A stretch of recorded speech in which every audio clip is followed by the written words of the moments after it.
ಸ್ವಲ್ಪ ಮಾತಾಡ.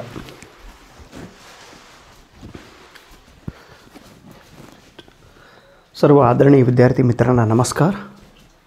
मी आपला DGK सर अक्कलकोट.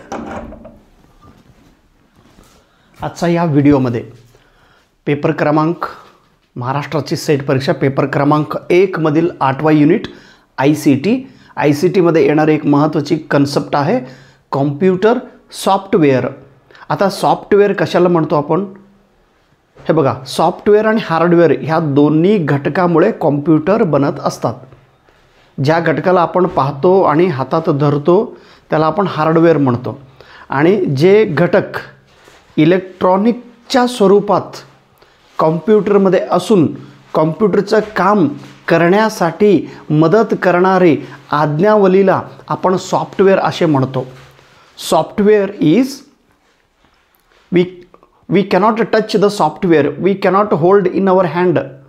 सॉफ्टवेअरला आपण हातात धरू शकत नाही किंवा टच करू शकत नाही, परंतु कॉम्प्युटरचा काम करण्यासाठी हा सॉफ्टवेअर काम करीत असतात. आता हे सॉफ्टवेअरबद्दल परीक्षेत कशा पद्धतीने प्रश्न विचारतात तेच बघू आपण.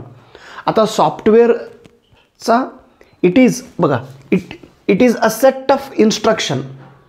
सूचनांची एक संच म्हणजे software. It is a set of data, it is a set of programs used to operate computers to do a specific work.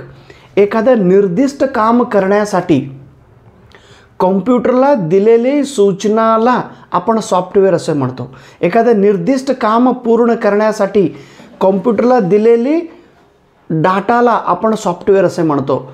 एखाद्या निर्दिष्ट काम करण्यासाठी कॉम्प्युटरला दिलेले इन्स्ट्रक्शनल आपण सॉफ्टवेअर असं म्हणतो. म्हणजे it is a set of instruction, it is a set of programs, it is a set of data which we are going to give the computer for doing one special work.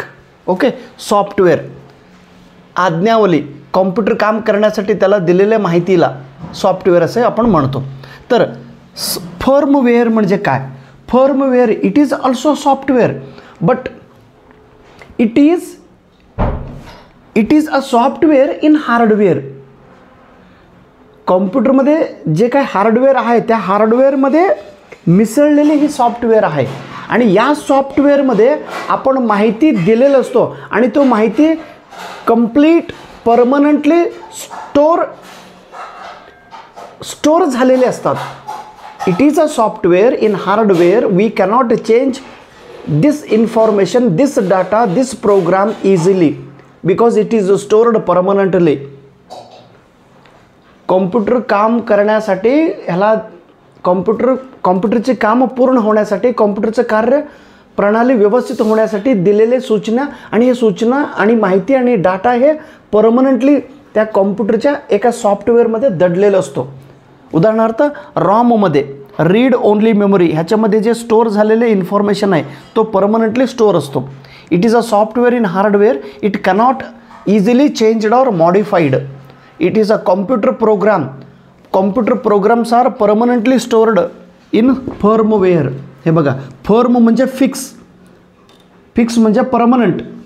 कॉम्प्युटरचा program ह्याच्यामध्ये permanently साठवण केलेले असतात.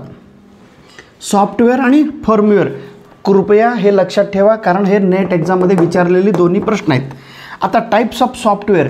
सॉफ्टवेअरमध्ये अनेक प्रकार आहेत. प्रमुख आपण 3 प्रकार बघूया. सेटच्या एक्झाम ओरिएंटेड 3 प्रकार. पहिला आहे सिस्टीम सॉफ्टवेअर, दुसरा आहे युटिलिटी सॉफ्टवेअर आणि तिसरा आहे ॲप्लिकेशन सॉफ्टवेअर.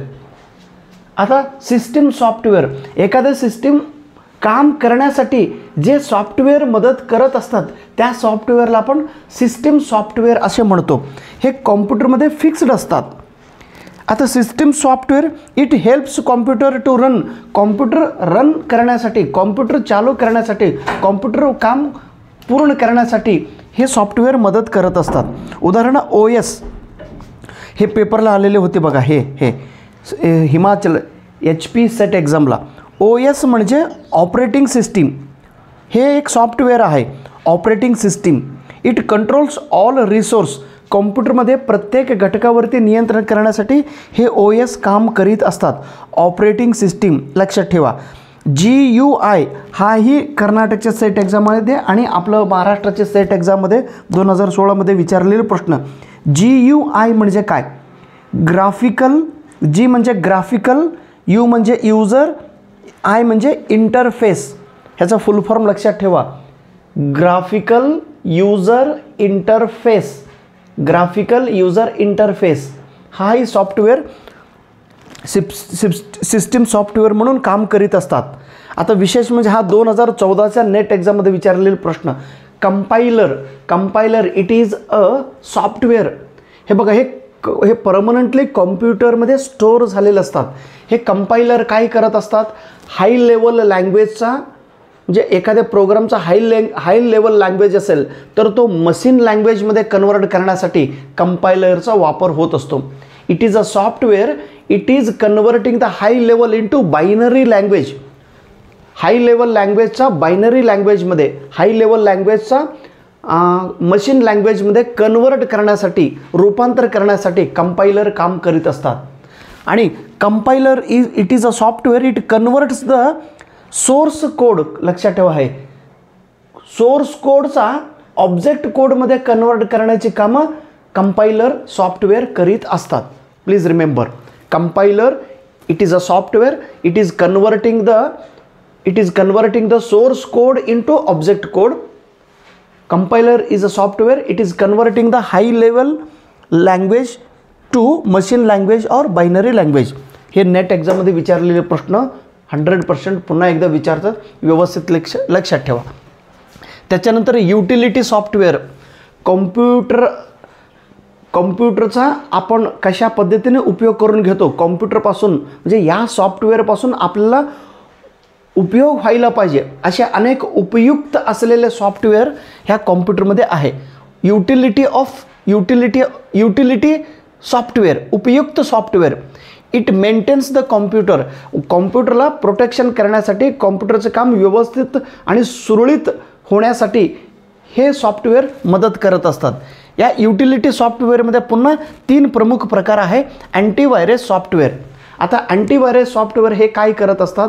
कॉम्प्युटरला एखादा व्हायरस अटॅक केल्यानंतर कॉम्प्युटर खराब होतो, कॉम्प्युटरचा प्रोग्राम बिघडतो, कॉम्प्युटरचा डाटा उडतो, कॉम्प्युटर खराब होतो.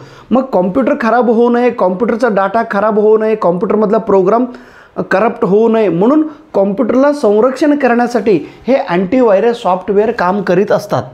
It protect from the virus. आता उदाहरणार्थ हे पेपरला विचारलेले होते बघा. अवास्त is an example of antivirus. Microsoft Defender is example of antivirus. Norton 360 it is an example of antivirus. Antivirus हे सॉफ्टवेअर आहे. ओके.